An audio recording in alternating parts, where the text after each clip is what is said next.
दोस्तों ये जो रील देख रहे थे आप, ये रील है रोशन रोही को विरोधियों के लिए, जो विरोध कर रहे थे, जो ये सोच रहे थे कि रोशन रोही तो गायब हो गया। अब गया मगही इंडस्ट्री से गया, वो मगही भोजपुरी इंडस्ट्री छोड़ के गया, अब शर्म के मारे बाहर नहीं आएगा, ना कोई रील बनाएगा, ना कोई गाना गाएगा। लेकिन शायद उनको पता नहीं है कि रोशन रोही का 8-10 गाने ट्रेंडिंग में है। क्या लगता है कि इतनी छोटी छोटी बातों के लेके और रोशन रोही हार मान जाएगा और अपना काम धंधा छोड़ के बिल्कुल उसमें लग जाएगा? ऐसा बिल्कुल नहीं है। अरे रोशन रोही कोई चोरी थोड़ी किया है। अगर इन लोगों के अंदर इतना ही दम होता तो सामने सामने जाते हैं। सामने सामने जाते हैं अकेला, मतलब अब वहां पे ऑडियंस के बीच में तुम लोग अपना पूरा महफिल लेके पहुंच जाते हो कि नहीं रोशन रोही को मारना है, दौड़ाना है।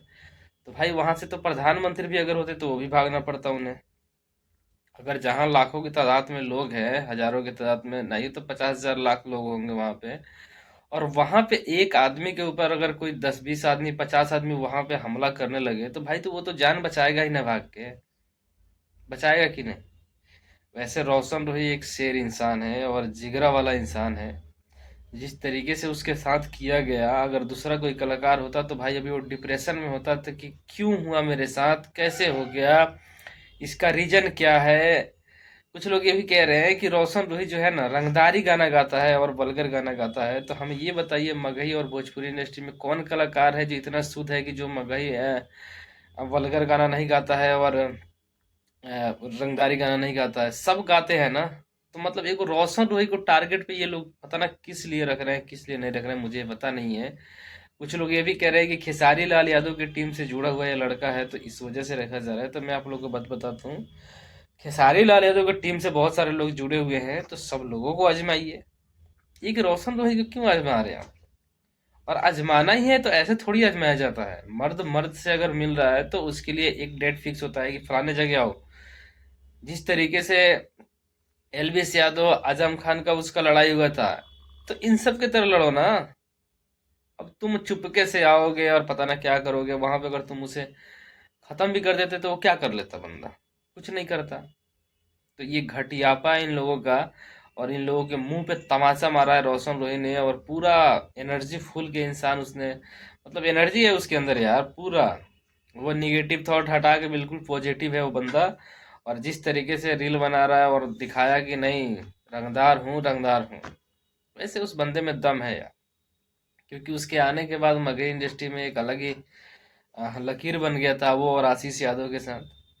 तो दोनों बहुत ही बेहतरीन कलाकार हैं और बहुत ही बेहतरीन तरीके से परफॉर्मेंस करते हैं। और आशीष यादव का पहला भोजपुरी फिल्म सिनेमा हॉल में रिलीज भी हो चुका है।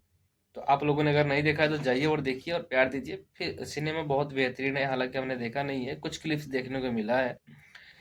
तो आशीष यादव भी कोई गलत कलाकार नहीं है, बहुत बढ़िया कलाकार है। दोनों अच्छे कलाकार हैं, दोनों मगही को बहुत अच्छे तरीके से ग्रो कर रहे हैं। लेकिन कुछ लोगों की नज़र लगी है, और जिसने भी ये करतूत किया है, देखिए बिहार सरकार से हम एक गुहार करेंगे कि ऐसे ऐसे लोगों पे तो ऐसे कड़ी कार्रवाई की जाए, कड़ी से कड़ी कार्रवाई की जाए, कि आने वाले भविष्य में कभी ये दोबारा गलती ना करे कि किसी भी तरीके से उस इंसान के ऊपर या किसी कलाकार के ऊपर। ये देखिए हमारे भोजपुरी और मगही के लिए नहीं कह रहा हूँ मैं सिर्फ, ये जब चीजें हमारे आ, इंडस्ट्री से बाहर जाएगी, बॉलीवुड वाले देखेंगे, साउथ वाले देखेंगे कि एक भोजपुरी इंडस्ट्री में बिहार में एक कलाकार को, बताइए उसी भोजपुरी इंडस्ट्री के कलाकार बिहार में, उसके जिले में, और वहां पे इस तरीके के उसके साथ करतूत किया जाता है, तो भाई दूसरा कलाकार जो अदर स्टेट से अदर कंट्री से आएगा वो कैसे सेफ रहेगा? तो ये सब चीजें सोचने वाली बात है। और ये सब करने की कोई कलाकार का दिल कोमल होता है, उसके साथ इस तरीके का हरकत नहीं करना चाहिए लोगों का। बाकी अगर रोशन रोही की बात करें तो भाई साहब वो एनर्जी फुल इंसान है, और उसको थोड़ा सा भी इस चीज का, आप लोगों ने इंटरव्यू भी देखा होगा जिस टाइम वो हमला हुआ था उसके बाद एक इंटरव्यू आया था उसका वायरल, जिसमें वो सीधे बिल्कुल बिंदास खड़ा था। वो सीधा कल का नहीं सोचता है, आज का सोच रहा है। तो बस यही है। बाकी दोस्तों आप लोग का क्या राय है कमेंट में जरूर देगा, और मिलते हैं फिर से किसी नए वीडियो में नए टॉपिक के साथ। तब तक के लिए जय हिंद।